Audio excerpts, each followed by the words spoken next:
Constitution class 7th की SS की new NCERT के 10th चैप्टर के जो बुक के पीछे दिए गए हैं। इसमें लिखा है कॉन्स्टिट्यूशन असेंबली ने रिप्रेजेंटेटिव्स को डाइवर्स बैकग्राउंड इन इंडिया। जो कॉन्स्टिट्यूंट असेंबली के रिप्रेजेंटेटिव्स थे वो भारत के कोने कोने से क्यों थे? Why do you think it was important? आपको ऐसा क्यों लगता है कि ऐसा इंपॉर्टेंट क्यों था कि जो डाइवर्स सेट था रिप्रेजेंटेटिव्स को फ्रॉम ऑल ओवर इंडिया? तो वो इसलिए था इंक्लूसिविटी, यूनिटी और लिजिटिमेसी। इंक्लूसिविटी मीन्स इसने इंश्योर किया कि यूनिक आइडिया, मतलब कॉन्स्टिट्यूशन के अंदर जो है हर एक तबके का बोलबाला हो, ताकि भारत के हर एक कोने से लोग अपने विचार रखें, जो वहाँ की कमियां हैं वो वहाँ बताएं और उसको संविधान में ऐड करें। उनकी आवाज़ हो, उनकी कंसर्न हो, उनकी लैंग्वेज, उनकी कास्ट और रिलीजन्स जो है सब प्रोटेक्टेड है भारत के कोने कोने के हर जगह से, हर व्यक्ति की यूनिटी। इसने एक तरह से यूनिटी दिखाई है कि एक strong sense of national belonging, मतलब सभी के लिए भारत जो है सर्वोपरि है।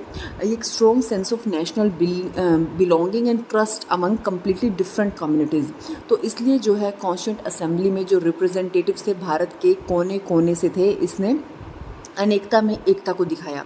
उसके बाद लेजिटिमेसी, यानी कि एक डाइवर्स असेंबली, इसने इंश्योर किया कि जो कॉन्स्टिट्यूशन है वो एक्सेप्ट किया गया all these citizens of India, और इसने इसको एक लोकतांत्रिक प्रक्रिया बताया कि लोगों द्वारा बनाई गई सरकार। तो इसलिए जो है कॉन्स्टिट्यूंट असेंबली में भारत के कोने कोने से व्यक्ति थे।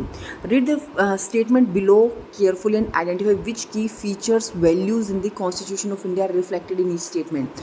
Sheena, Rajat and Harsh are standing in a line to cast their first vote.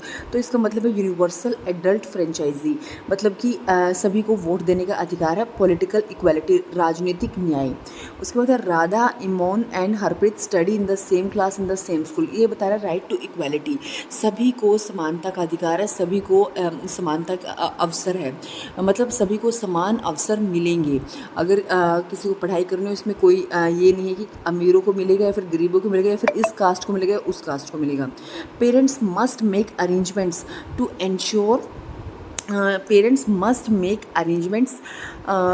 To ensure their children's education. तो ये फंडामेंटल ड्यूटी है जो कि आर्टिकल 51A में लिखी गई है। Peoples of all caste, gender and religions can use the village well.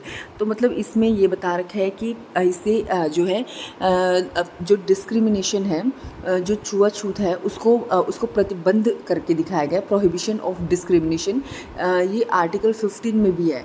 तो मतलब ये वो चीज़ बता रहे हैं कि हर कोई कुएं का पानी पी रहा है, तो इसका मतलब हर एक कास्ट उस कुएं का पानी पी रही है। क्वेश्चन नंबर 3 है, it is said that all citizens India are equal in before the law. Do you think this is a fact? क्या तुम मानते हो उस चीज़ को कि सभी सिटीजन्स जो इंडिया के हैं वो लॉ के आगे बराबर है? अगर आप ऐसा मानते हो तो क्यों, और अगर ऐसा नहीं मानते हो तो वो भी बताओ क्यों। यस, जो ये एक एब्सोल्युटली लीगल फैक्ट है। जो कॉन्स्टिट्यूशन है उसमें राइट टू इक्वालिटी जो है आर्टिकल 14 में दिया गया है। इसका मतलब है कि कानून के समक्ष समता, कानून के समान सब बराबर हैं। जो लॉ है वो सबको इक्वली ट्रीट करता है, चाहे कॉमन सिटीजन हो, चाहे कोई वेल्दी ऑफिशियल हो। At the same time constitution दोनों को सेम ट्रीट करता है। अगर हम इसका आंसर नो लिखते हैं कि कॉन्स्टिट्यूशन जो हमारा संविधान है वो सभी को बराबर नहीं मानता है, तो ये स्टार्क इकोनॉमिक इनइक्वालिटी एग्जिस्ट करता है, क्योंकि expensive legal system often make it difficult for poor people to get justice as quickly as wealthy citizen. तो मतलब अगर हम नो दे रहे हैं तो नो का उत्तर इसलिए है क्योंकि जो अमीर घरों के लोग हैं तो उनको न्याय जल्दी मिल जाता है। कंपैरेटिवली जो थोड़ा वीकर सेक्शन होता है उनकी आवाज़ जो है दबाई जाती है। तो इसलिए इसका आंसर नो भी हो सकता है कि हम बोल सकते हैं कानून के समक्ष समानता नहीं है, क्योंकि जो अमीर लोग हैं उनकी आवाज़ सुनी जाती है, गरीबों की आवाज़ इतनी जल्दी नहीं सुनी जाती। उसके बाद नेक्स्ट क्वेश्चन है, question number 4। You have learn that India is the only country, India ही एक ऐसी कंट्री है जिसने यूनिवर्सल एडल्ट फ्रेंचाइजी को जो है प्रोवाइड किया है अपने सिटीज़न को। क्या आप एक्सप्लेन कर सकते हो उस चीज़ को कि सिर्फ इंडिया ने यूनिवर्सल एडल्ट फ्रेंचाइजी को अपनाया है सिटीज़न के लिए? तो ट्रस्ट इन सिटीज़न, ऐसा इसलिए क्योंकि फ्रीडम फाइटर्स को डीपली इंटरेस्ट था wisdom of the common Indian people. जो फ्रीडम फाइटर्स थे उस टाइम, जैसे सुभाष चंद्र बोस, भगत सिंह, लाला लाजपत राय, इन सभी को जवाहरलाल नेहरू सबको ट्रस्ट था कि जो कॉमन पीपल है वो जो उनका अधिकार है वोट देने का वो उसको सही इस्तेमाल करेगा। उसके बाद एब्सोल्यूट इक्वालिटी, इसने जो है इक्वालिटी दिखाई है कि लीडर्स ऐसा मानते थे कि जो पॉलिटिकल राइट्स हैं वो डिपेंड नहीं होना चाहिए वेल्थ के ऊपर, कि सिर्फ इस तबके को ही वोट देने का अधिकार है या फिर आदमियों को वोट देने का अधिकार है, औरतों को नहीं, लड़कों को है, लड़कियों को नहीं। और एजुकेशन लेवल्स, तो मतलब ये इक्वालिटी दिखा रहा है। जो यूनिवर्सल एडल्ट फ्रेंचाइजी है, मीन सभी को वोट देने का अधिकार है।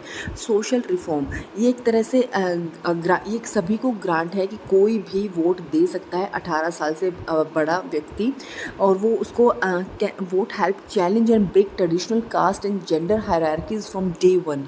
मतलब शुरुआत से ऐसा नहीं था, इसे बाद में ही जो है लाया गया था कि सभी को वोट देने का अधिकार है। इसने एक तरह से सभी को ये अधिकार दिया है कि वो वोट देके वो ट्रेडिशनल कास्ट और जेंडर हायरार्कीज को जो है चेंज करे। उसके बाद नेक्स्ट क्वेश्चन, ये हम